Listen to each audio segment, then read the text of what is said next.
Hello, guten Tag. Andito tayo ngayon sa Olympia Park, dito sa München.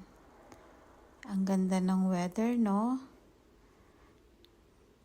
Frühlings na kasi ngayon.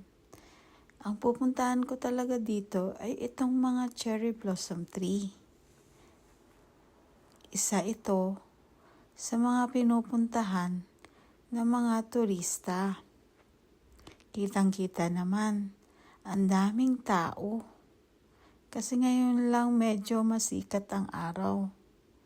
So, picture muna tayo. Selfie dito.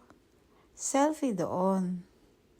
Ako lang lahat ang nagkuha niyan. Wala akong kasama eh. Kitang-kita dito ang Olympia Tower.